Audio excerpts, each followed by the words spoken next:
Androids. They're certainly looking a lot more human. But what's going on inside those latex heads? Could they become conscious, like we are? Or is there something unique about human consciousness that no machine could ever replicate? And where did we get our minds if the universe is mindless? Why is it that consciousness makes some philosophers think there must be a God? Now that's a big question. That's what I was thinking.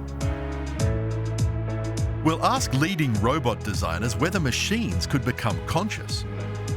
We'll question neuroscientists and philosophers about what our minds are. And we'll get atheist and Christian views on where we got them. I think a religious account of human consciousness is often a very clever myth, which served pretty well in place of an explanation until you had an explanation. Given that mind is more than matter, we have to ask the question, how do we explain the existence of mind? Where did it come from? It doesn't seem to be the sort of thing that matter is capable of causing to exist. But if matter can't cause mind to exist, what can?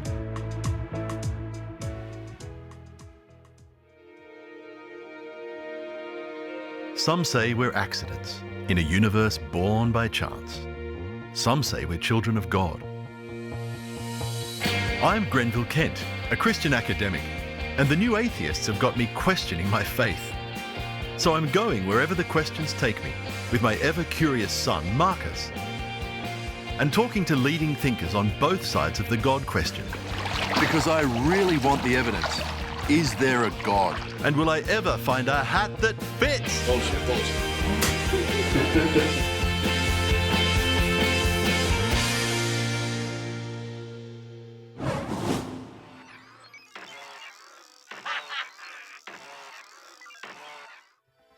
Can machines become conscious? Like in the movies? We went to see what some of the world's best minds can really do with artificial intelligence. Professor Hiroshi Ishiguro is famous for making a robotic copy of himself. His robots seem sociable and almost human. But Marcus soon found gaps in their programming. It's funny, if you stand at this side and tap her there, she looks... Oh, you're tricking the system already. They can talk and seem to interact. Hi, are you single? He is. He's single. They seem intelligent, but then you go into the next room. So the software watches how your face moves. Ah, yes. And also then your voice comes through the robot. By selecting these And you see the intelligence actually comes from a human brain. So I thought I'd try being the mind of a robot. Hello, Marcus. Hello? There's no one home in this machine, so I'm stepping in. But if I'm just made of matter too, what's animating me? Yeah. Both the art and engineering, and always looking for the answer to that question, what is human? What is a human? I don't know, but that is our purpose, to survive in this world. Why we have the big brain, right? This is not for eating. This is not for they're sleeping, right? So everybody looking for the reason. Well, looking for the answer to that question about what is human. Do you think machines will ever achieve consciousness? It's quite difficult, to define the human intelligence. Well, nobody they can explain what is that, right? Even if the brain scientists, they don't know what is that, right? So everybody believes that we have a heart or a mind or the consciousness, but we cannot show what is that, right? But still, everybody believing we have that, right? So I think that is the most important the phenomena. We have to carefully observe. The human is so complicated, and the machine cannot be beyond the human. How would we copy human consciousness when we barely begin to understand all it involves?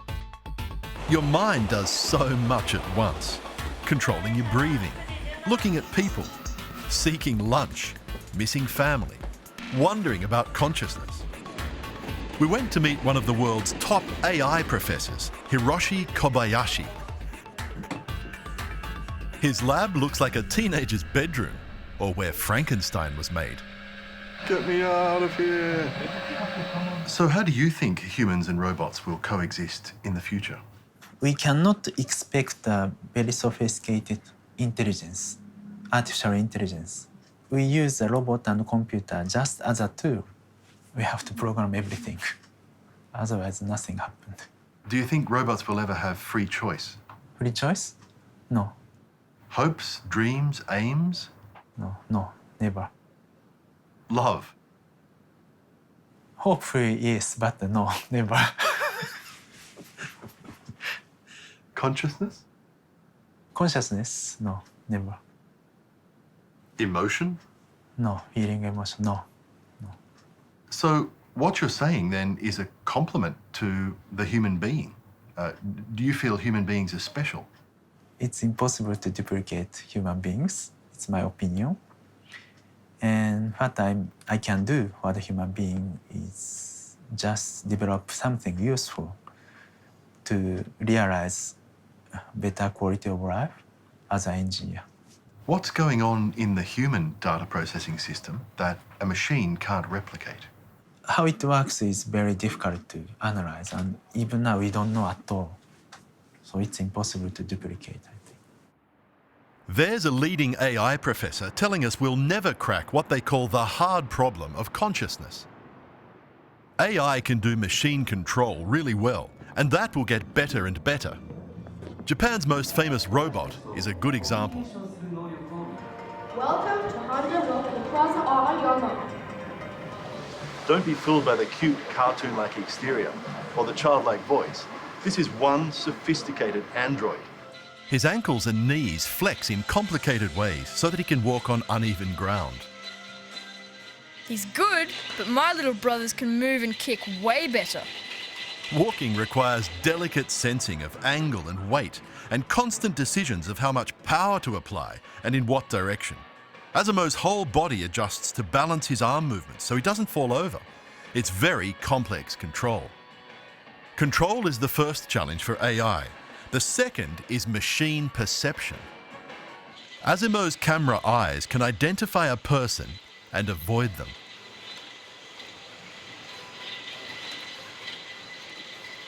He's also programmed to recognize up to 8 different voices.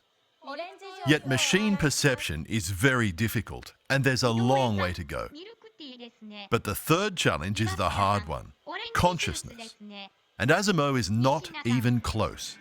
He looks humanoid, but he's programmed, run by clever lists of commands called algorithms. If this happens, then do that. But he's not free, and the only consciousness here is the person in the control booth. Will a robot ever be free? 私たちが目指しているロボットっていうのはやっぱり、人間が主で、銃がこのロボットって考えてるんですね。Looking into Azumo's eyes, well, cameras, gives us a new look at ourselves. What it means to be alive, to be conscious, to be embodied, to be free. This little humanoid robot has got us questioning what it means to be a human. There are 7 billion of us, each with our own inner life. But what is that? Some say our mind is just our brain and our thoughts are its physical product. That's called materialism. It sees the material universe as all there is. Most atheists are materialists. Others say we're more than just a physical brain. We're also a mind or a spirit, beyond the reach of current science. That suggests that there's more than just the material world, and it fits with the idea of God as a great mind behind the universe. We went to the Atheist Convention to hear the first view from a leading neuroscientist, Professor Daniel Dennett. The term consciousness makes my life difficult because it isn't one thing. But people want it to be one thing, and they want it to be one supercalifragilisticexpialidocious thing. They want it to be magic. And I say, well, it isn't. Just a lot of molecular level machinery chugging back and forth. That's all it is. And people don't like that. We have to get over the idea that there is some as I say, wonder tissue in us that isn't in other living things or isn't in non-living things. That is, I think, that's foolish and romantic. It's just amazing what you can do with protein networks, for instance. And it's amazing what you can do with armies of single cells, like neurons. And that's what we are. We're a trillion agent army of little robotic cells, and put it all together and you've got a conscious agent, if you put it together right. But how hard would it be to put together? Way harder than Asimo, and Asimo didn't happen by chance. And can molecular machinery alone really produce consciousness? We asked neurosurgeon Dr. Ben Carson. I don't think we could even come close to replicating the human brain with what we do with computers or with artificial intelligence. Because again, you take a single neuron has 50,000 axonal endpoints that synapse with something else. 50,000 in one neuron, and we have billions of them, if not a trillion. I mean, just the multiplication of that is hard to even comprehend. People have asked for decades, for centuries, what is consciousness? We can see all kinds of metabolic activity, electrical activity going on in the brain. And we can see things that are happening even at a cellular level. But we've never been able to define that other dimension, the spirit, the consciousness, that thing that actually makes you who you are. We can take the brain, this person and that person, we can identify them neuron by neuron, and there's nothing that we can find that will show us the answer on a physical basis. We travelled to England to talk to a Christian philosopher, but we got a little sidetracked.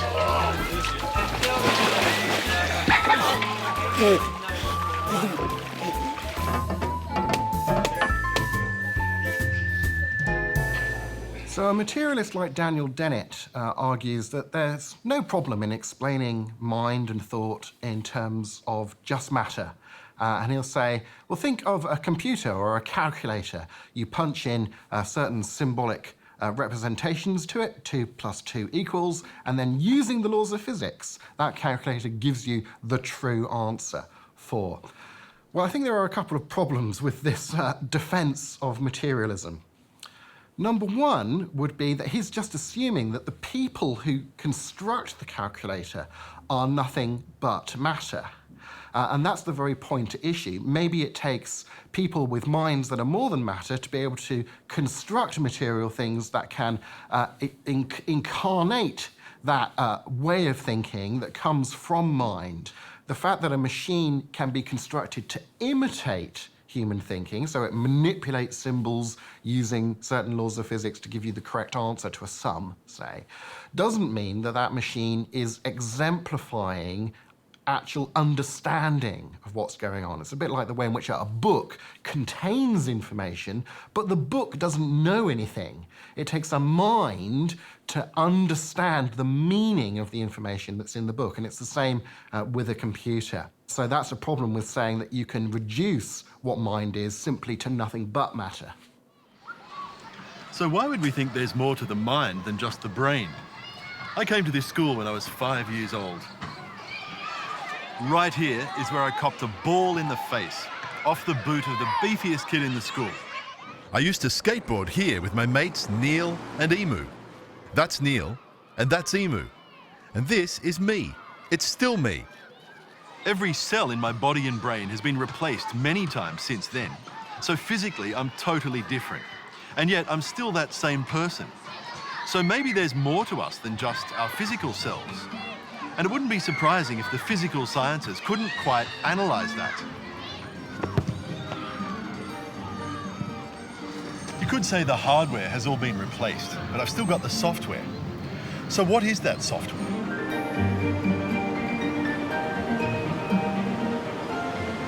And then there's free will. Philosophers debate whether we really have significant freedom, but we feel we do. We don't go with the flow, we choose, and we struggle. But here's the question. How do brain cells produce free will? Cells respond to stimuli, chemical stimuli, electrical stimuli. So where does free will come from? Could it be that there's more to us than just cells? So someone draws out a gun in the bank and shoots the teller dead. Does it make sense to hold the person morally responsible for that murder? Of course it does. Does it make sense to blame the gun and the bullet and hold them morally responsible for the murder? Of course not. Well, what's the distinction? What's the difference? Well, clearly it's this. The gun is a purely physical system that just behaves according to the laws of physics and doesn't get a choice about what it does. The bullet doesn't get a choice about what it does once the firing pin hits it. But the person, we think, had a choice about whether to squeeze the trigger or not. But that must mean there's more to a person than a purely physical system of cause and effect. In a simple game, complex sensors in Marcus's muscles and joints tell his cerebellum where his feet are and at what angle. That's proprioception. He feels the wind strength and the ground surface and sees how far I am, and brain and body work as one. And the mind that depends on his brain has emotions and dreams and original ideas, and his subconscious is processing who knows what. The complexity. His brain, like yours, is the most complex piece of matter in the universe. It has all these areas and centers that do things we barely begin to understand, and it has billions of cells. And yet his conscious experience is of one continuous movie of his life, from one point of view. It's not all fragmented, it's unified. And so what pulls all of that complexity together? So there's a puzzle in consciousness about the unity of consciousness. I experience all of this information that's coming in to my body through my senses that my brain processes, and my brain might be processing my sense of sight over here, and my sense of hearing over here, and my sense of touch somewhere else. But there doesn't seem to be anywhere in the brain to which all that information is sort of funneled to produce like the center of consciousness. There's no such thing in the brain, I'm told by those who know their neurobiology. But there clearly is something that has that unified sense of consciousness that puts that all together into one experience of reality, and that's me. And that seems to be something above and beyond what the brain is doing. Karl Popper and Sir John Eccles wrote a book called The Self and Its Brain, where they argue that the self uses the brain like a musician uses a piano. It's a fascinating idea. So what is that self? And could it be a clue that there's more to us than our physical brains alone can explain? We can scan the biology of the brain and see which parts are active, burning sugars and showing higher electrochemical activity. But that's not the same as knowing what the person is thinking or feeling what they're feeling. So it seems your brain state is not the same as your mental state. In future, it's likely we'll learn to map brain states better, and we may be able to correlate them more closely with mental states. But further research may confirm the view that mental states and brain states are qualitatively different things. I guess mental states might also remain a mystery to science, which would be ironic if our minds can't understand our minds. But from what we know now, physical explanations don't describe everything that's going on. Imagine a pink elephant. Okay, imagining a pink elephant. Now, however much I MRI scan your brain or delve around in your brain matter, I am not going to stumble across a pink elephant, okay? So, there's something true of your conscious experience that there's a pink elephant in it that's not true about the matter between your ears. And that means that your conscious experience of that pink elephant cannot be the same thing as your brain. For more evidence that your mind is more than your brain, let me state the obvious. Your brain is a physical object that takes up space. Your mind and thoughts do not. If my thoughts really were just physical things, it would seem that it would make sense to think that there are sensible answers to questions like, How much does my thought of an angel cake weigh? If I think of 2 angel cakes, does that thought weigh twice as much as my thought of 1 angel cake? Does the thought of an angel cake weigh less than the thought of a rock cake? Okay, but there's the sort of intuition we have that, well, that's a daft question to think that we could give a physical answer to it. But if my thought were just a physical thing, then there'd have to be a sensible physical answer to those kind of questions. Here's a question that can really bamboozle you. If your thoughts are just the products of random particles following the laws of chemistry and physics in your brain, why would you trust those thoughts and your perceptions of reality? If you glanced out of a train window on a train journey and you saw rocks on a mountainside that spelt out, "Welcome to Wales," you might form the opinion, "Oh, I'm arriving in Wales." But suppose you also had this thought, I bet those rocks just fell down that hillside and happened to fall into that pattern that spells out "Welcome to Wales" as a result of a purely naturalistic system that had no input from mind or intentionality behind it. Well, if you had that thought, surely it would be unreasonable of you to also think, well, I really am probably entering Wales purely on the evidence of that arrangement of rocks. But then wouldn't the same thing apply to your own cognitive systems up here? Why would you trust the output of this system if you also believed that this system came into being as a result of a purely naturalistic system that was not supervised by intelligence in any way? If your thoughts are just the product of particles following the laws of physics, why would they match the world outside? Many of our thoughts clearly have this important property of either being true or false of things. So thoughts can have truth or falsity as their qualities, but brain cells don't seem to be able to have truth or falsity as a quality. Take 2 brain cells. What would it be for one of those brain cells to be true of something and the other one to be false of something? What property distinguishes, one lump of matter from another as being true rather than false? It doesn't seem to be a physical answer to that question. See what you think of this idea. I didn't get it the first time I heard it. Imagine you're sitting in a chair thinking about the beach. Your thoughts are about the beach. But the chair isn't about the beach. It's a physical object. And physical objects aren't about other things. So the chair isn't about the beach. Even your brain cells are not about the beach, because they're physical objects too. But your thoughts are about the beach. Wouldn't that suggest that your thoughts are not physical objects?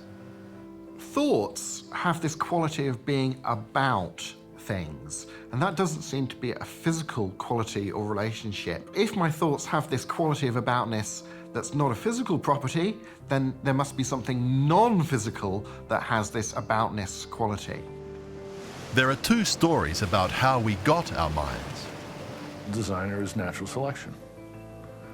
And over 3.5 billion years, evolution first evolved life itself, and we had simple one-celled organisms, and eventually multicellularity evolved, and then there were teams of cells together, and there were plants and animals, and as the animals got more adroit, as they developed distal perception like vision and hearing, their nervous systems became more complicated. They could see farther into the future is the main thing.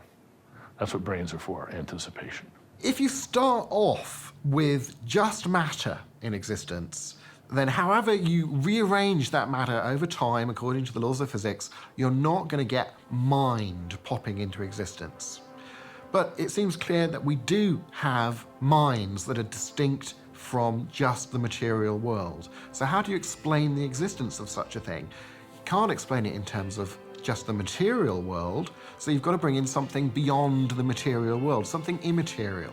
Indeed, a worldview that said in the beginning was mind, like the mind of God, would be a worldview in which finite minds here and now were totally at home.